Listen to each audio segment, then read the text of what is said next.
and welcome to a very special episode of the Peter Mackay Motorsport podcast, because today I have a Scottish icon of motorsport joining me on the show today, Allan McNish, a three-time Le Mans winner, four times Sebring 12-hour winner, four times Petit Le Mans winner, three times American Le Mans Series champion, World Endurance Champion, Daytona 24-hour class champion, and last but not least, 1988 British Formula Vauxhall Lotus champion as well. And now poacher turned gamekeeper is team principal of the Audi Sport Apt Schaeffler Formula E team.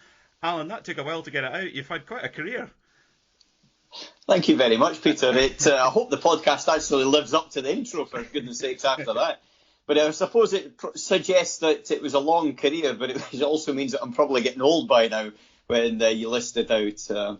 But very nice to be on the podcast, and thank you very much for having me. No, well, thanks so much for making the time. Now, we'll start back at the beginning. Tell us about your early karting years and growing up in the metropolis that is Dumfries. Well, I actually started on the motocross bike, funnily enough, before I got into karting. And my father, he loved motocross, and he did it when he was younger. And so I had a little 50cc Italjet. But ultimately, I was too small. I'm small anyway. I'm only 5'5" now. But when I was about 9 years old, then I was absolutely tiny, and my feet didn't touch the pegs, never mind touch the ground on the bike. So my mum was not exactly too keen on this whole two-wheel stuff. And purely by chance, the next door neighbour, who was a farmer, his son had a kart for running around the fields, just a square tube frame chassis, and with a little lawnmower engine on it, and he toodled around, and I had to go on that, and enjoyed it.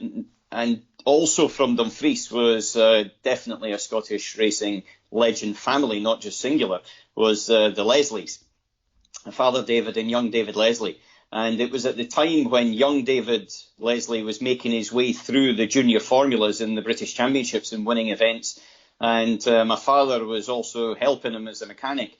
And so I went along to a place called Rowra, which is just in the north of England, just south of Carlisle, and watched the kart race. And Father David Leslie organised for me to have a run, and then for my first kart. And from that moment onwards, I wouldn't say it was necessarily a thought of mine for a career. It was pure fun and entertainment. But I was definitely hooked, and the bug was in there. And, you know what it's like. Once it's flown through your veins, you can't get it out of you. And thankfully, many years down the line, 39 years down the line to be exact, I'm still enjoying it just as much as I did back then in 1981. Of course, and very different guys now as well, of course. But is it true that you didn't necessarily want to move out of karts into racing cars? Is that the case? Yeah, definitely the case. I was very fortunate that once I got started in karting, it seemed to be quite quick, and I enjoyed it. And I got my first trophy. I'd never won anything. I wasn't very good at school, to be honest. Didn't really study very much at school. And but when I was in a kart, it was my home. It was where I was confident, it's where I was comfortable. And I had some very, very good people looking after me. There was David Leslie Jr. and Senior, as I said. There was also Dave Boyce, another person that's a local Scot and a local from Dumfries as well. And then ultimately Terry Fullerton. And I loved my karting. It was something where, probably because I hadn't really experienced anything else that I was able to excel at, then this was the one thing. I mean, when I jumped into a car, which is the natural next progression, I have to say I didn't enjoy it at all. Really didn't enjoy it. It was a Formula Ford that was at Knockhill. It had no grip. It had this funny, stupid sort of gearbox on it, and just didn't work for me.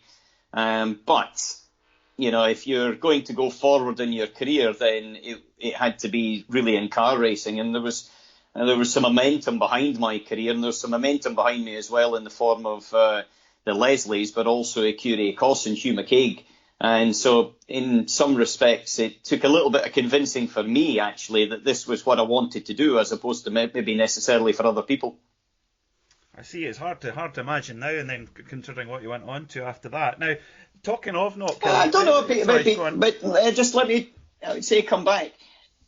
I'm a big believer that doors open, and you've got to choose the ones that are right for you to go through. Mm-hmm. But at the same time, karting was at a very high level, and people were making careers out of karting. You know, they were actually being paid to drive for factory teams and things. And if that had been the way my life had gone, I think I would have been very happy. I don't know necessarily I would have missed what I've done because I wouldn't have known what it was, but I would have been happy doing what I did because I loved it. In fact, I was at a kart circuit the other day watching a young Coulthard driving around, and it was just fantastic to be back there at that sort of grassroots but real instinctive driver involvement part of the vehicle. And so I would have been quite happy, I think, if it had gone in that direction. But I suppose, thankfully, in other ways that I chose and was maybe guided quite strongly down a different path. And who were the big influences to that, Alan, to pushing you down the kind of car racing path? Well, I think there was 3 people that stand out very strongly. Initially, there was my father. And my dad was very much the case of, look, if you're going to do it, son, you do it 100% or not at all. He was not a 50-50 guy. He was a total commitment guy. And that mentality he instilled into me. And so Dad was very clear that, if you're going to go for it, you go for it. And if you're not, then fine. But, you've got to take chances when they're there in front of you. Second was David Leslie. And David has been a massive, and I'd say both junior and senior, massive inspiration, not only to me, but also to David Coulthard and Dario Franchitti and many others that they helped along the way, and providing the right base and platform that maybe David himself didn't have when he was starting out, to be able to leap forward in their careers. And so in that respect, certainly the Leslies were a major part of that. And also in introductions and knocking on the doors to the teams at the very early stage. And Hugh McCaig, Curie Cost, because Hugh has supported Scottish drivers, from the 80s, trying to put them on their way, trying to give them the chance and opportunity. We come from a wee country, it's the north of Scotland, and we've got a great tradition in the sport, but that doesn't just come by chance. It comes by people that are pushing, and Hugh definitely for me was one of those. And then later on there was other people like Jackie Stewart, for example, because Jackie definitely was a guiding light in so many ways. But right in that first instance, I have to say it was my father, it was the Leslies, and it was Hugh. Who all gave you the encouragement. I mean, as a Scot who's achieved at the very highest level in motorsport, how important would you say is the legacy of drivers like Jim Clark and then Sir Jackie Stewart? What impact have they made on the sport for Scotland, would you say? I think it's very important. You see it in every sport. Sport is a great thing to bind a country together and give it direction. Politics is one thing, but it's always got 2 sides. People are fighting against each other in one way or another. With sport, it actually draws people together. And, I remember 1978 in Ali's Tartan Army going off to Argentina. And that whole sort of groundswell from there, how we believed as a country, and the country wasn't in good shape at that time when you look back in it now, but, what could be achieved. And in terms of car racing, then it was very clear that we've had some great successes. Behind me in my office here, I've got a picture of the Jagdee type from 56-57, where Curie Cost won Le Mans. You talk about, those sort of areas, or you go a little bit further along, you've got Jim Clark, you've got Innes Ireland, he's the first Scot to win a Grand Prix at Watkins Glen, and Jackie Stewart and David Leslie and Colin McRae, and all of these names, they're people to look up to for the next generation. But they're also, they are people that, and what I've noticed is that everybody gives a little bit back into it as well, because we take out of the sport, but I would say the Scottish drivers that you've mentioned have definitely given back into the sport, and that's a very important part of it, especially considering, we don't exactly have all the facilities that maybe some of the other countries, or all the finance that goes into it, the governmental finance that other countries do as well. But we've managed to actually chalk up quite a lot more success than maybe would have been expected when you looked at it in paper. And I think it is partly that mentality, but certainly without shadow of a doubt, you needed someone to inspire you. And those inspirations were the names that you mentioned.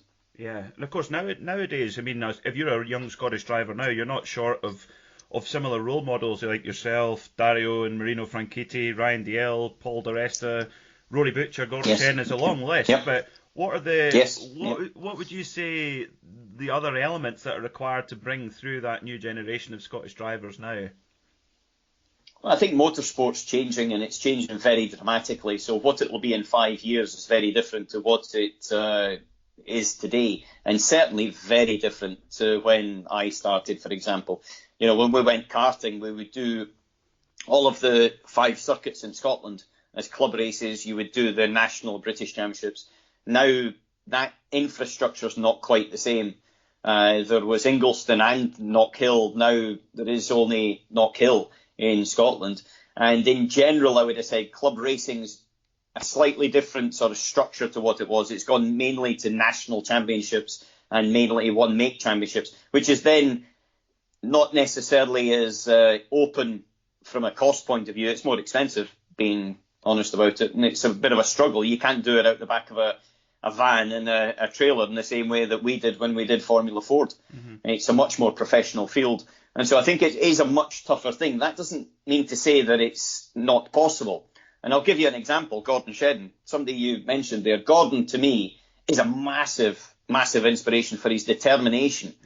Gordon sort of basically pulled himself up in every drive that he's got. He's went out there and fought for it.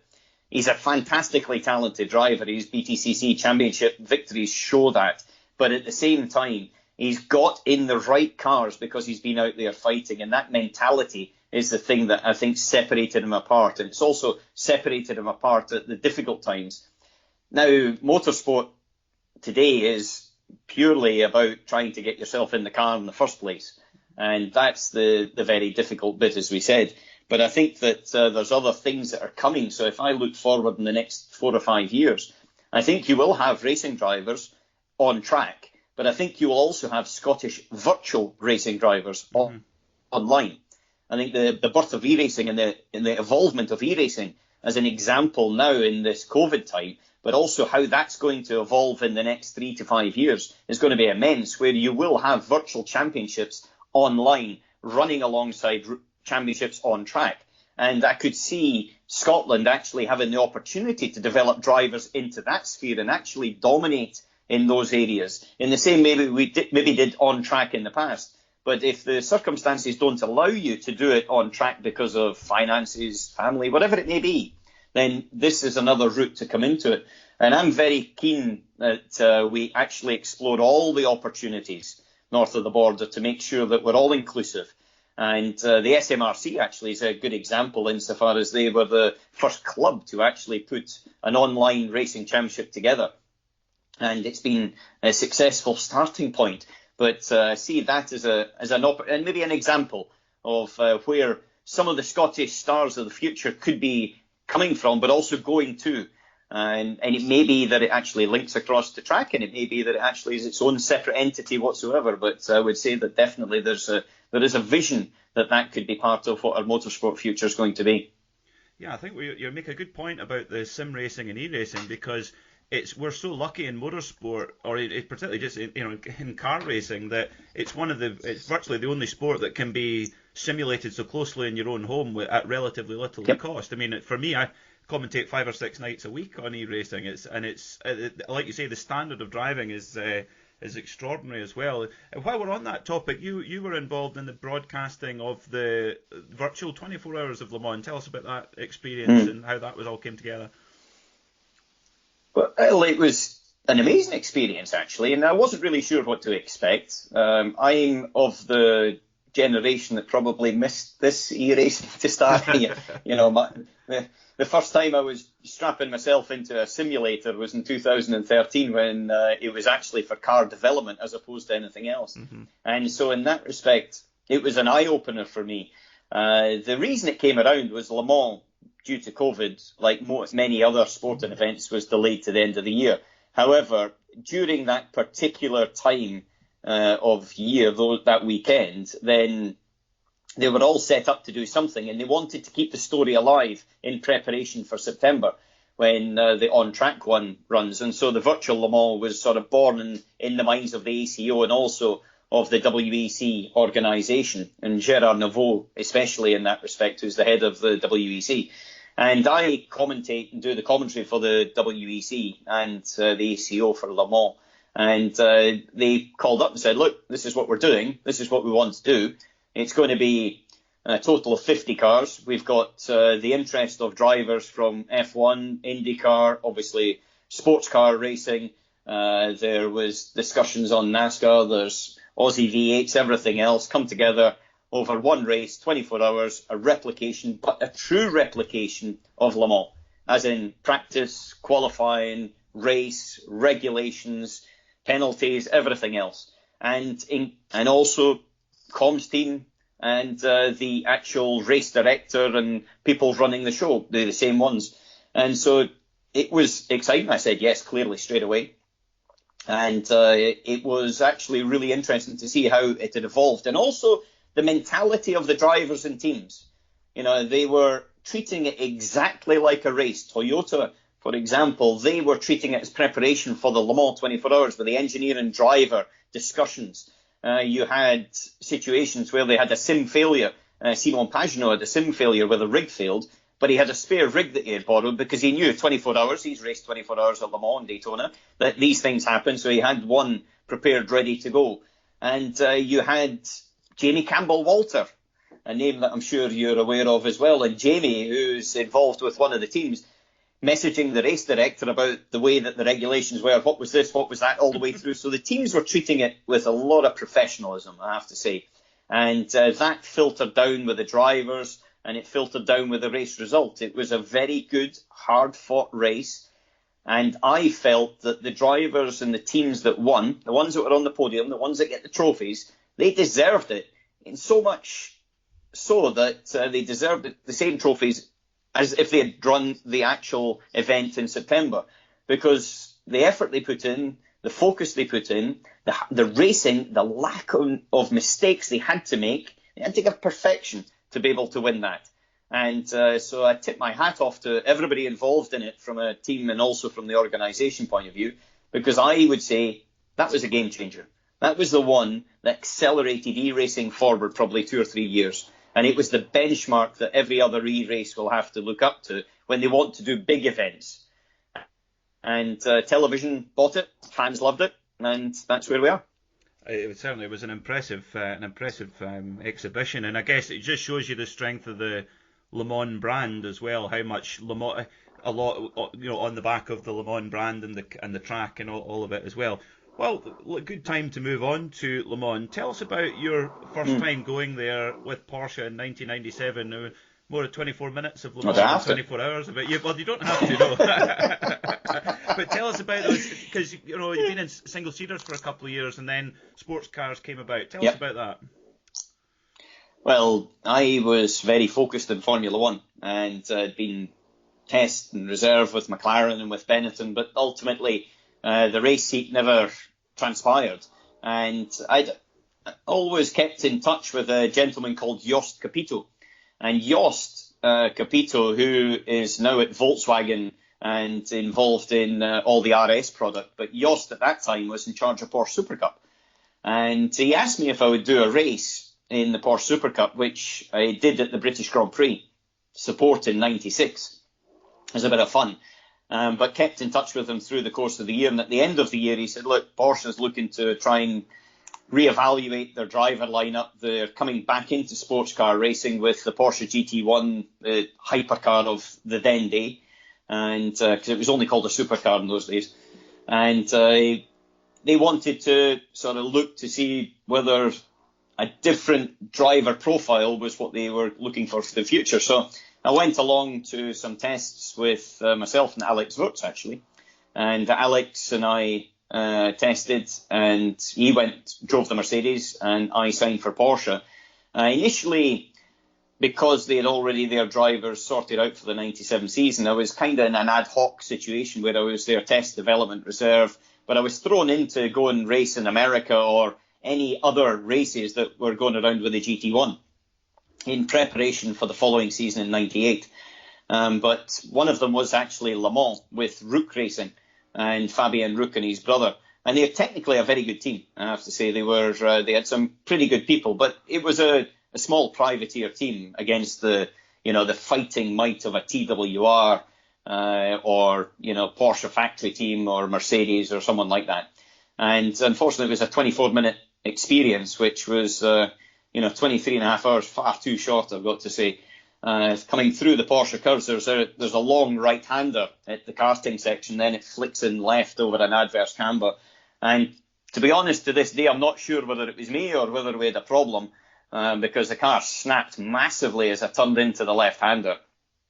And there's a broken damper shaft, but completely blunt, not 100% sure if it was pre or post, but the impact was enough to put the car out of the race.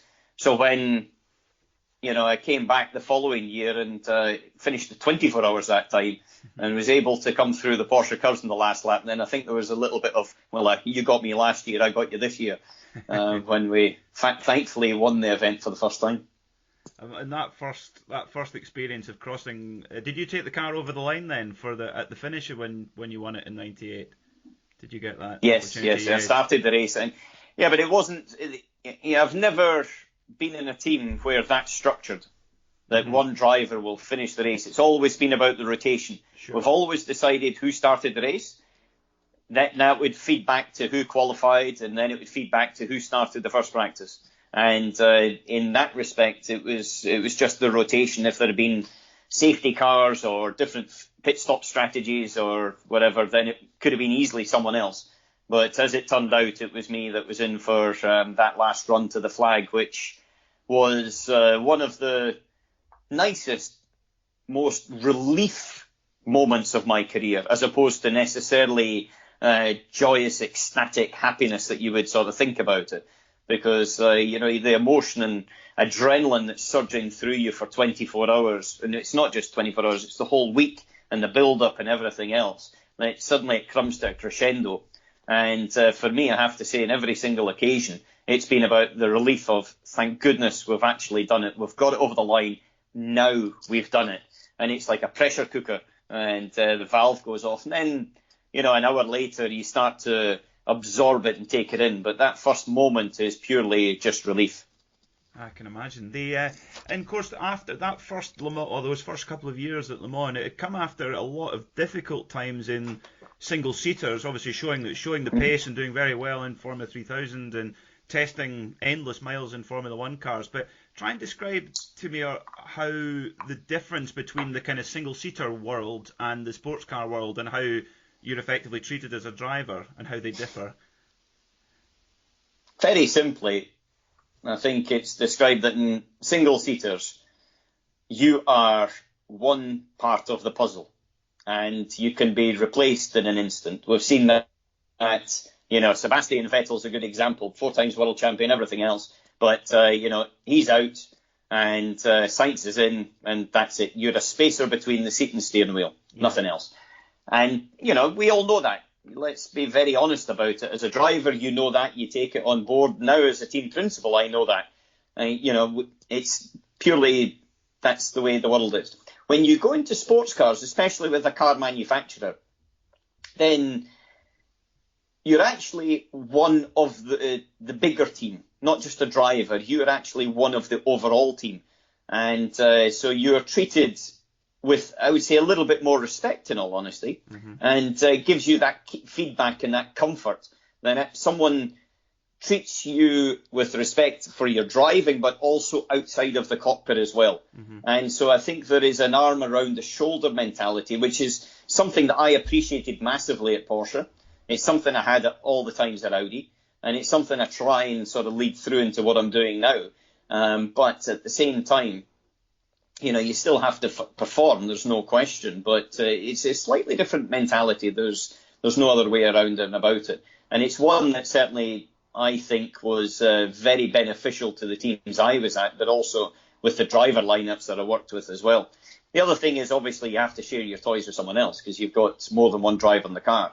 So there is an element of compromise, but there's also an element of appreciation of the human as an individual. And I was super, super lucky to have Laurent Aiello, who I knew from single-seaters from Formula 3000, but especially Stefan Ortelli when I jumped in initially into sports cars, and then Dindo Capello and Tom Christensen for the majority of my career as my teammates. Because between us all, we all had different skill sets, we all had strengths and weaknesses, but we all knew how to support the other one and to get the maximum out of it. And in terms of friendships, those are friendships that will go to my grave. And I have to say, I don't think there's many single-seater drivers that would say some of the driver friendships will go to the grave. I think they're all probably in the grave as soon as the season finishes. Now, you mentioned Tom Christensen there. He's obviously somebody we must talk about. You've raced with him in the same car, and you've had to race against him plenty of times too. What were so you're probably one of the best people to ask about this. What were your observations during that time? What is it that he had that made him such a winning machine? Well, Le Mans, he was exceptional in probably one way where I think Tom was very, very good. He played the long game. And, I wouldn't necessarily say he was always out and out the fastest, but he was, without a shadow of a doubt, extremely quick. But he played the long game generally very, very well. And part of that long game was his adaptability. And that would be how the car was, it would be the conditions, it would be whether, we lost a dive plane and suddenly it would understeer a little bit more through the high speed or whatever it may be. He was a very, very adaptable driver. And Tom's, partly because of the fact that he was jumping around in his junior days in anything he could get his backside into, then I think it did give him that little bit of a skill set for it as well. And Le Mans, for sure, was his type of circuit. It was his type of environment. It was his type of circuit, absolutely perfectly to a T. And that, if you were to think of somewhere that was around Tom's whole environment, it would be there. And, he'll admit very freely that, he was obviously in very good cars with very good teams. But there was a certain dimension that he also pulled it together at times, and that I don't think it can be questioned in any way whatsoever. And so Tommy Boy was interesting personalities, because I think him and I were quite similar in personality, but quite dog-headed, I would say very pushy. But we needed, and I think we're all out in agreement with this, we needed Dindo Capello as our sort of calming middleman. And Dindo was the perfect antidote, I would have said, for us, in terms of the way of our working and also driving styles as well. And so between the three of us, we were able to get through pretty much any situation, good, bad or ugly. And it was, a fantastic time. And like I say, we're still very good friends right now. I think that's a good and point. Still also all part of the Audi family. And that's another thing, which is something that even although we retired, 7-8 years ago now in general, then, we're still all sort of part of that bigger infrastructure, which is, again, coming back to one of your points earlier on about sports car racing and a difference that in single-seaters. I don't think you would have that sort of ambassadorial roles or inclusion, whether it be in single-seater teams. No, definitely not. And it's funny you used that. That's the third time I've heard Audi family. Of course, I had your colleague Rahel Fry on on the last episode, which was a real pleasure to chat to her, and she referred to it as the Audi family as well, which she's been in for 10 years now. And also Andre Lotterer, who's not in the family anymore. Of course, he's gone over to the dark side. He's on the dark side. So let's talk about Audi then, because that's obviously been such a big part of, which still, as you say, still remains a huge part of your career. Audi's win to start ratio is unmatched at Le Mans. From your experience, what were the elements in your view that combined together to deliver a success that we just haven't ever seen before? I think to put it into context, first of all, you've got to look at it. There's two fights at Le Mans. One is to fight the race, to fight the circuit, to fight the endurance of running a car for 24 hours, pretty much flat out in whatever conditions are thrown at you, with 56 other or 55 other cars on the circuit. And all of the things that brings into play, cars blowing up, punctures, all the different bits and pieces, debris, and trying to actually survive that. And then, and that doesn't change any year. That is as tough in every single Le Mans as it ever has been. And then you get competition. and competition comes and goes a little bbit through the time. But I've got to say the competition that we've had has ranged from the likes of BMW to, well, in the first days, Toyota, Nissan, Mercedes, and latterly, obviously, with Peugeot and Toyota again. So Toyota twice at the beginning and at the end. And they've came and gone, but Audi was there all the way through. And their ratio is incredible at Le Mans. And I think there's a few reasons behind that. One is experience. So working with a group and a team, building it from the base up, and then following with that team with not necessarily wholesale changes. I think the other thing was having a group of team members, and I include drivers in this, that actually realised that the bigger picture was more important than their little picture. Yes. Now, a driver's little picture is what he sees out the side of his visor and through his windscreen, which is his car, and he doesn't care about the rest. Honestly, we don't. And as much as, I probably said it in the past about, Audi first, in reality, in my heart of hearts, it was Allan, McNish, Dindo Cabello, Tom Christensen first. And, I was very happy if the other car finished a fine second behind us. But that's the way we had. However, we had the controlling guidance over all of us, all of the time, of the management being led by Dr. Ulrich. And that strong controlling guidance brought us back to a little bit of reality. And I think that was very important because we fought against each other, but not with the ruthlessness where we would do anything to compromise our sister car that other teams I know for a fact did. And that helped us definitely on our way. And the other one was the brutal focus on strength and reliability. On the old adage that I remember my dad telling me in 81 or 82 in karting that to finish first you have to finish. And they went through that in a way that I had never seen before in terms of planning for all of the eventualities that may never happen. Hopefully will never happen, but if they do, we're ready. And with a thought process that if a technical problem comes, if something happens, an accident, whatever, if we repair it quicker than the next person, that is performance. And that's something that is very often missed. I think less so now than it was in those days, but certainly those I would say are the grounding principles behind it. And the win ratio is something every single member of that team should be super proud of because it was incredible, absolutely incredible. And I think it would be very, very difficult to equal, never mind beat at any time in the future. You never know. These records are always there to be broken, but it is going to be a tough one. I think it was like 84% starts to wins. On a race of that type is just extraordinary, isn't it? Over 24 hours, all the things that can happen to win it that much. But tell us about your initial reaction when you first learnt about his plan to run the diesel engine. What was that initial thought when that idea was floated? Peter, I thought they were mental. I thought they'd gone mad.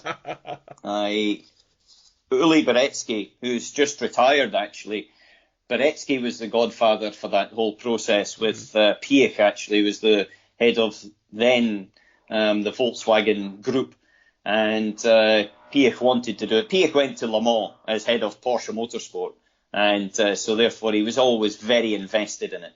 And he wanted to march forward with technology as another first.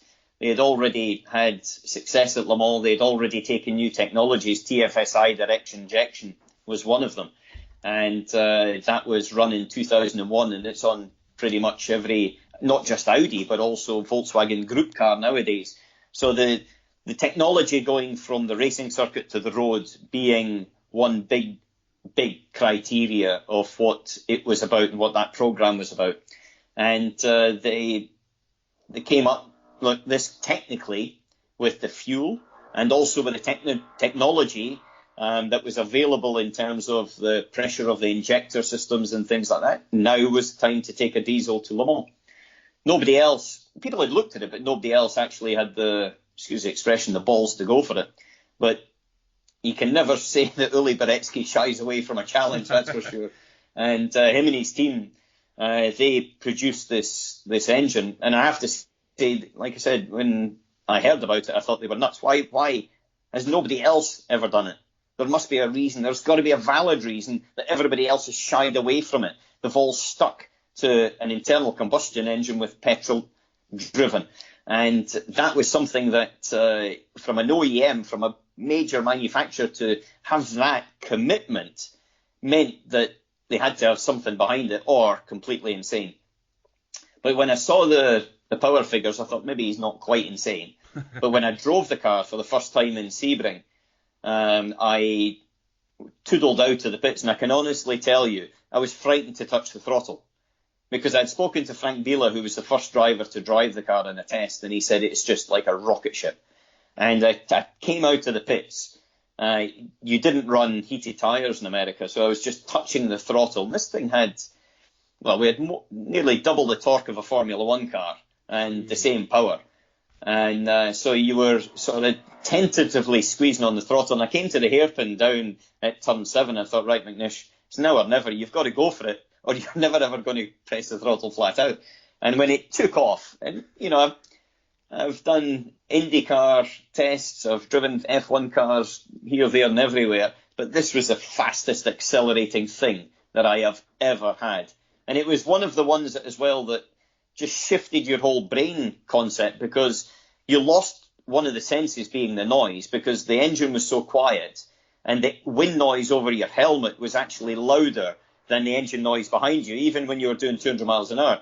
And so therefore it was a completely sort of brain twist that you had 5 gears, your rev range was tiny, you were bouncing through the rev lights so quickly because of the torque, and you were having to try and harness this thing that had well over 1,000 Newton meters of torque and 750 or something horsepower. And that was quite a thing to get around. And it took... Well, actually, Emanuele Pirro and I sat at the Autosport Awards. I remember we were having a wee drinky poo after the awards, and we agreed that it probably took us a year to understand the car and to understand the driving style and the requirements that it needed and it wanted in comparison to what we had before. It wasn't just a case of changing fuel. It was the whole characteristic behind it. Tyre management, the load going through the tyre, the way you drove in and out of the corner, these sort of things took basically a year of us trying to get on top of it as drivers. Goodness me. But by God, it was quick. I bet. God, it was quick. And of course, at a circuit like Le Mans, you've effectively got plenty of room to roam with a car like that, with all that power and torque. But when it obviously had a lot of success in America with that car, and driving, Long Beach, really tight, twisty street circuit. What was it like driving that car through the streets of Long Beach, like flying a space shuttle through a village? Yeah, I've got to say, it was designed for Le Mans. It wasn't designed for Long Beach. It was designed for the Porsche curves that, we're in fourth gear doing, 160 miles an hour, sweeping through there, not the first gear hairpin at Long Beach, where we actually didn't quite have enough steering lock to get round. And so you were butting up against the wall on the left-hand side, trying to hit the apex, and then butting up against the wall on the outside on maximum lock. Partly because of the steering lock, and also partly because of the differential structure that we had in the car. But it was a beast for the higher speed circuits and straights as opposed to there. And that race itself, when we raced in the LMS, we won the championship. But we were actually racing against the LMP2 cars, and they had came into song with the Acura and the Porsches. And Dario Franchitti was racing in the Acura, and so was Marino actually at times. And that was some of the best racing I've ever had, because it wasn't clear cut. Your attack with other competitors came at totally different times on the lap, on the race, through the race, and there was sort of races within races all the way through.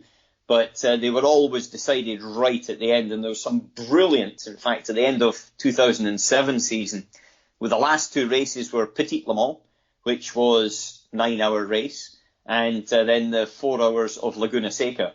4 hours of Laguna Seca, then we went to Petit. And we won Laguna by half a second over Porsche, and we won Petit Le Mans by 9/10 of a second over Porsche. And that was after, 4 hours and 9.5 hours of racing. So they were fantastic events. But some of the circuits, as you say, it was a wee bit like, as Nelson Piquet said about Monaco, like riding your bicycle around your living room, and the living room wasn't very big. Well, of course, a lot of people know you from your time in Formula One, but also wins at Le Mans. But America did bring a huge amount of success, in particular Petit Le Mans, as you just mentioned, around that amazing circuit, Road Atlanta.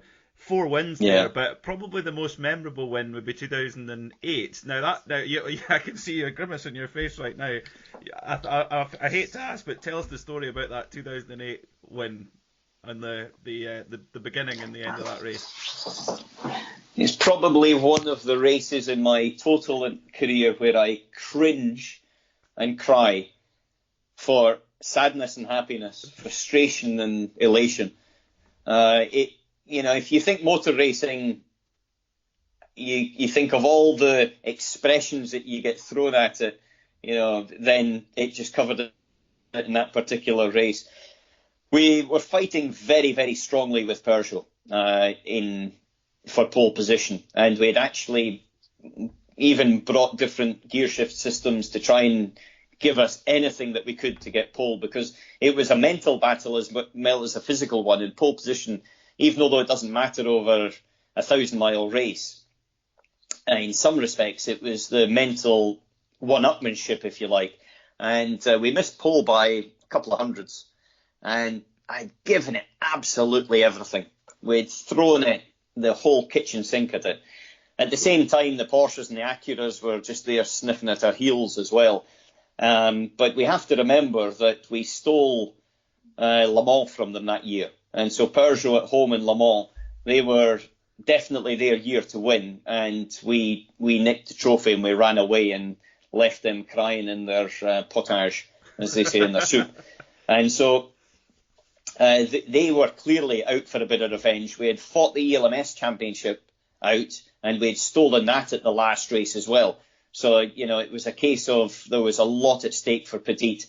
And on the way to the grid, you come out of the pit lane and toodle up the hill, and it was grid like grandma, as Howden Haynes, our engineer, would say.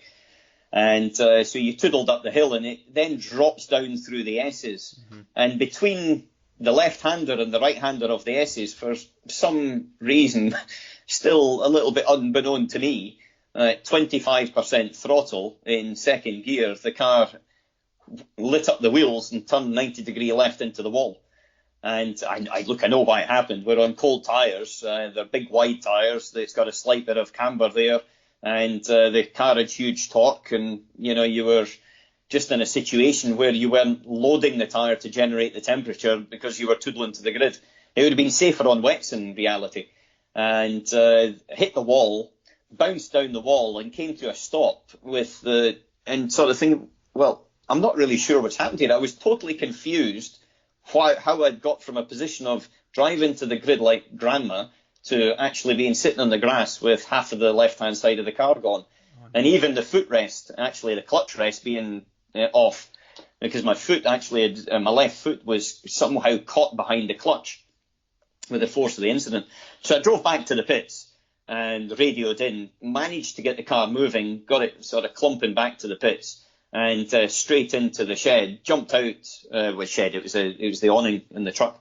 Jumped out and into the front while all the mechanics jumped on the car. Even some of our development engineers one of them was bonding the heel rest onto the side of the monocoque again. And Dindo Capello and Emanuele Piro, who were my teammates that race, came walking in the back of the truck, not the side of the truck. So they didn't know anything had happened. They were totally oblivious and went, "Yeah, how's the car? How's the effing car? Have you seen it?" Obviously, I went off in one a little bit, just through anger, frustration, disappointment, what I'd done. And I was the driver, I had total, supposedly, control of the vehicle, so it was down to me.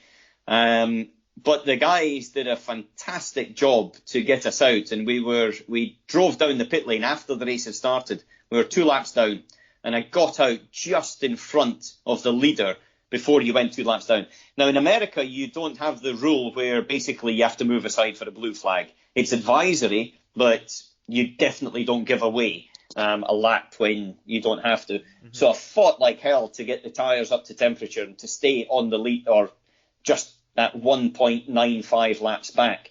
And then through the course of the next, 10 hours, the engineering crew on the pit stand, Dindo, Emanuele, and the guys in the pits themselves and the mechanics did a most blinding job to give us every opportunity to be in the fight for actually winning the race at the end.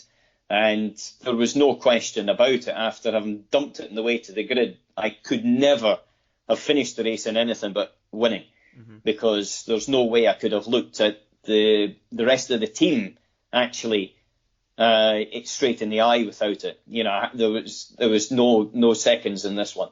And there was also no way that I could have phoned Dr. Ulrich, our boss at Audi, and told him that I dumped the car on the way to the grid, because he would have probably sent me the bill or something. But it was an exceptional end to the race, and one of my proudest races, as I say, because of the recovery, for not just from the driving, but from the whole team, in the way that we never, ever gave up.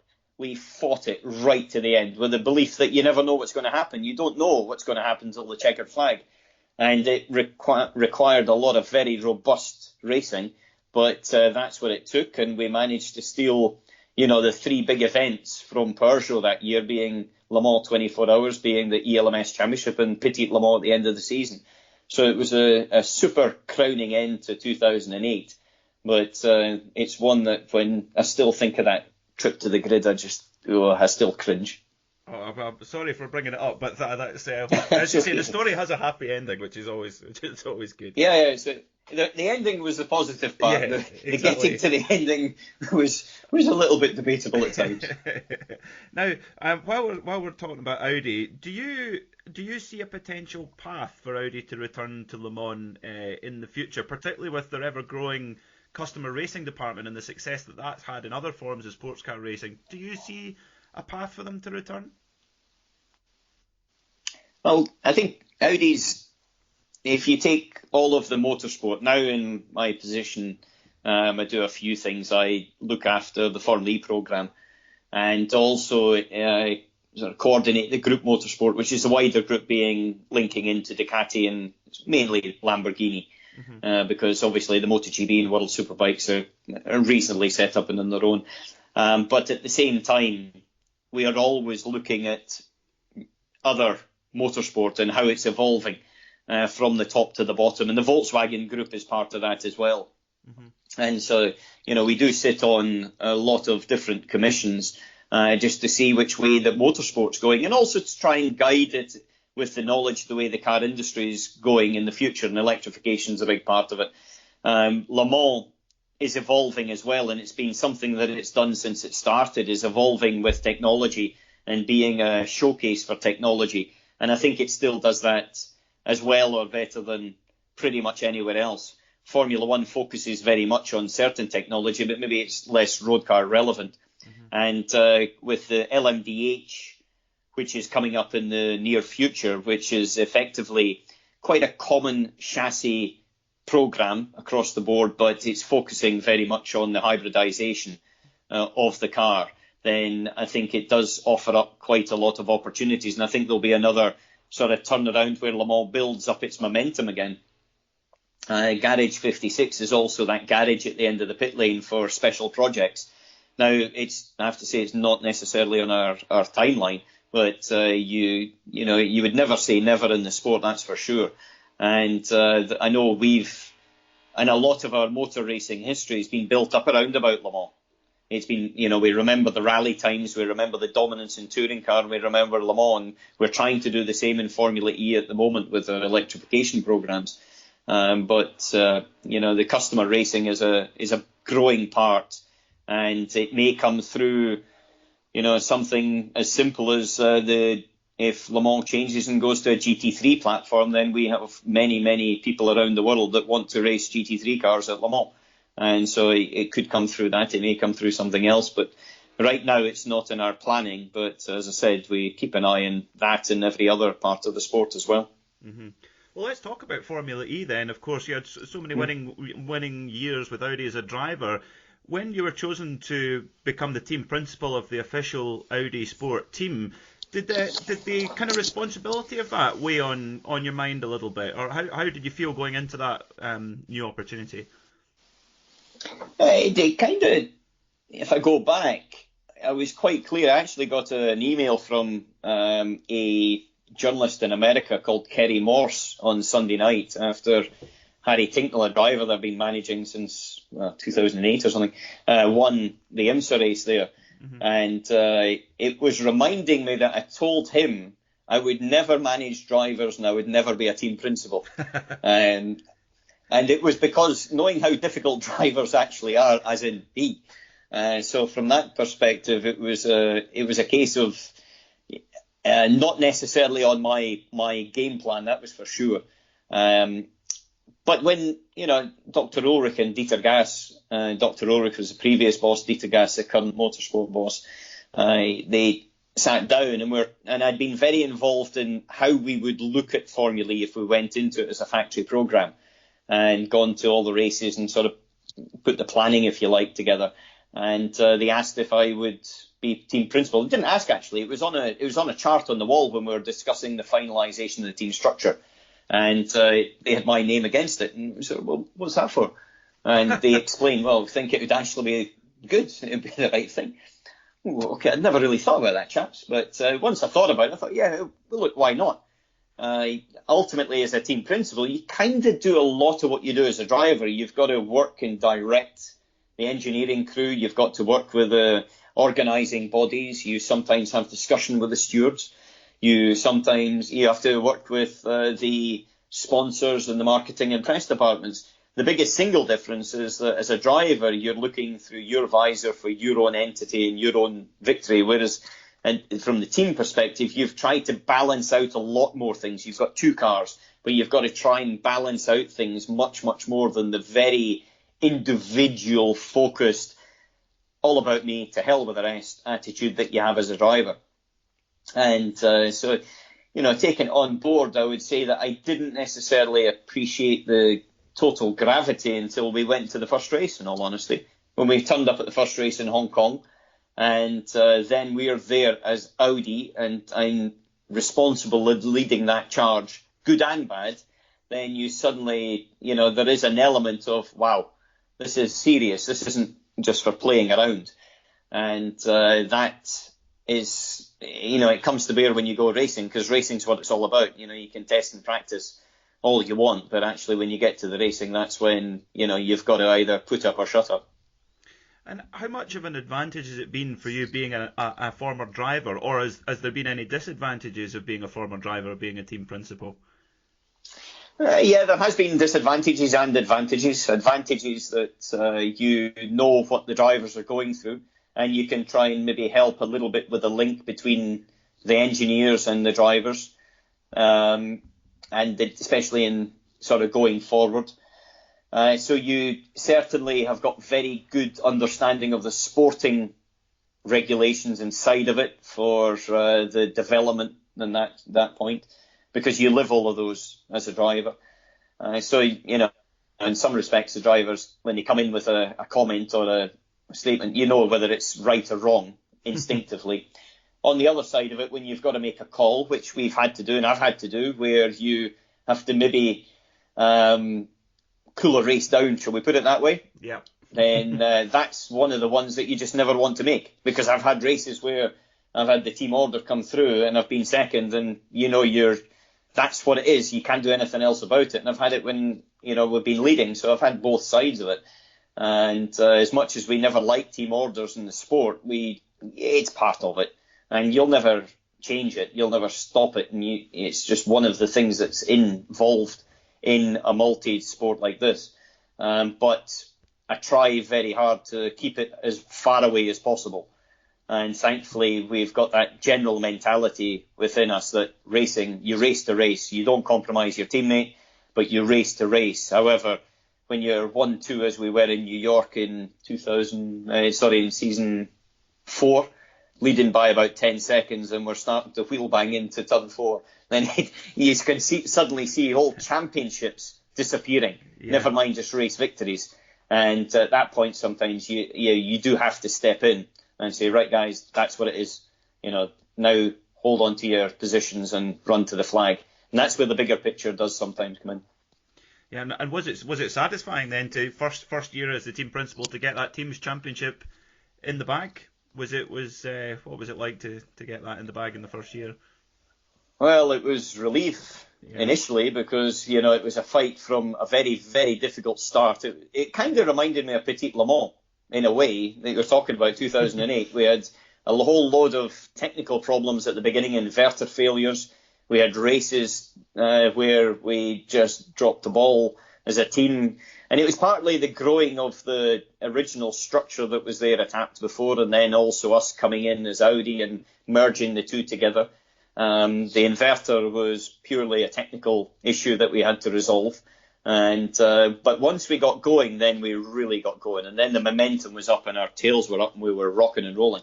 But I was charting it from a pure points per race basis from about mid-season onwards. And if we continued with the same momentum, and the Techeetah team, DS Techeetah, who were leading the championship at that point, if they continued with their same momentum, we actually had a crossover on the Saturday night at the final race, who was going to win and who was going to be second. And that's exactly how it turned out. And so our 1-2 on the Saturday, put us into the position to have a chance of winning the team's title on the Sunday, was the final sort of springboard from it. And yes, we were extremely proud of it, very pleased, relieved initially when it happened. But again, it was that sort of determined fighting spirit of you're back against the wall and coming out swinging, that mentality that actually put the whole team in that place to take the advantage of it when it came up.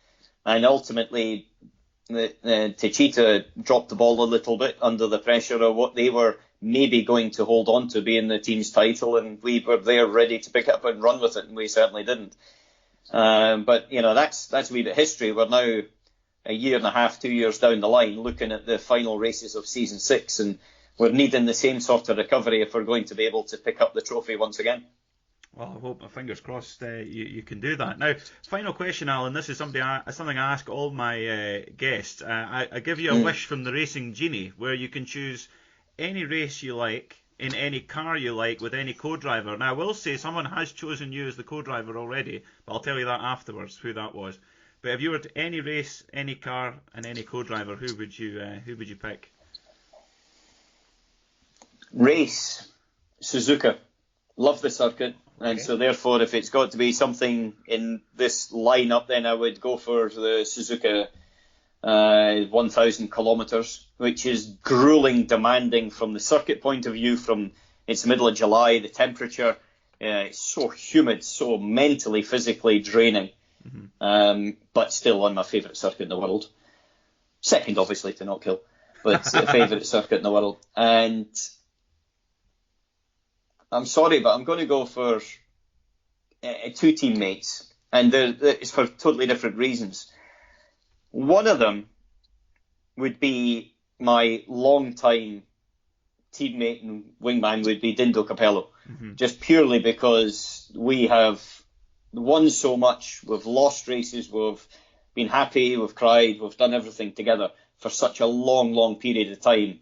And to the point where my son, when I was young, called him Daddy's husband, because we were with each other for so. In fact, I was with him for 1 year more than I was with my wife. We were so busy.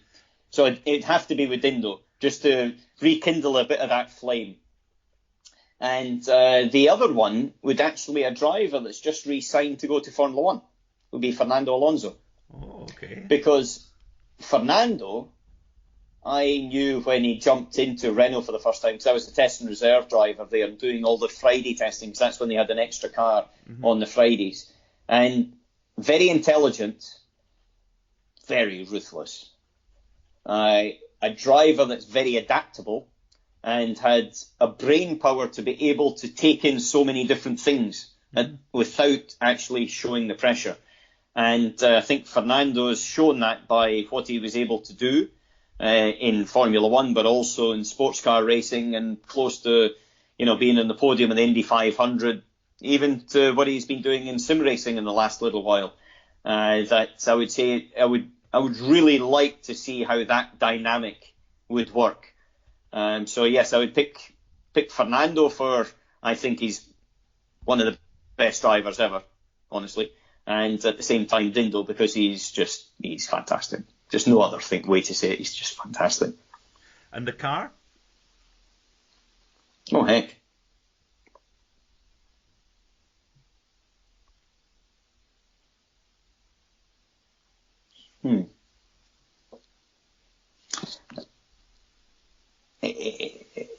In sports cars, I've got two loves.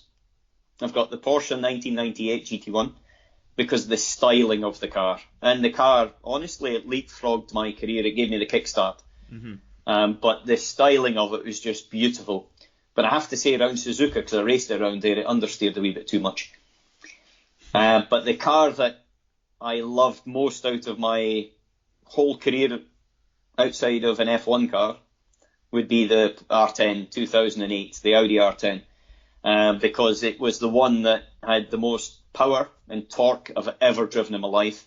It had a very good level of downforce, admittedly probably not as efficient as the modern day car, but huge downforce.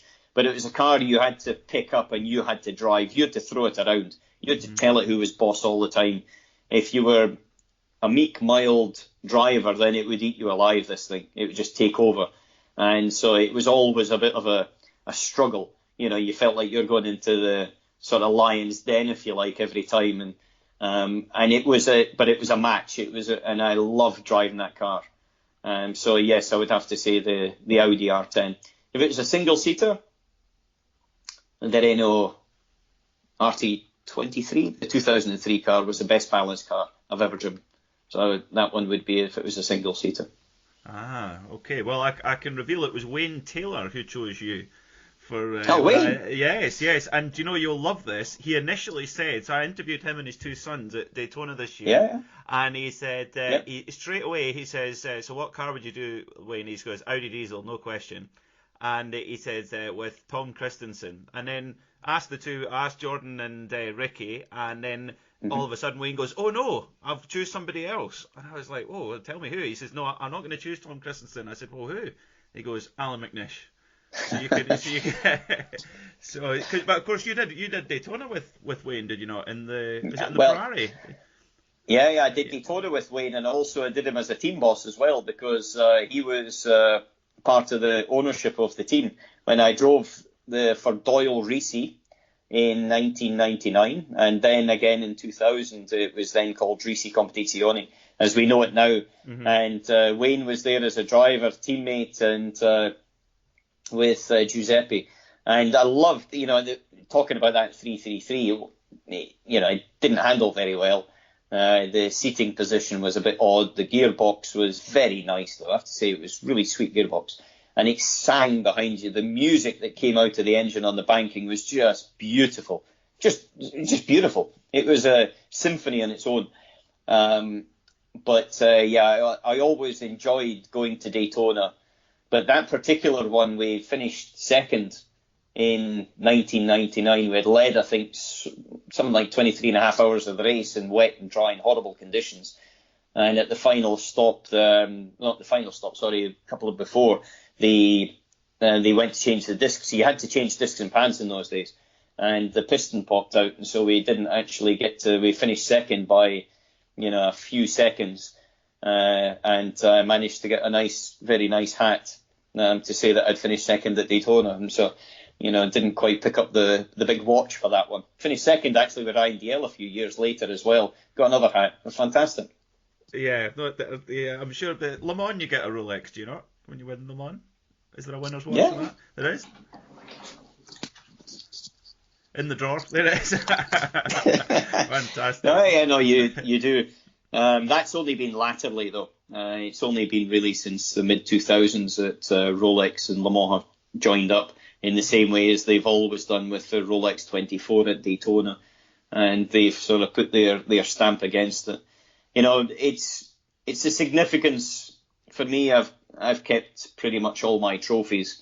Some would say because I'm a hoarder of them, but it's actually the stories behind them. It's the significance of the what they were and the trials and tribulations that we had to go through to get them. And each one it's like a book. And from that perspective, looking at them, and I don't have many here, but in that respect, looking at them, it reminds you straight away of certain things that have happened.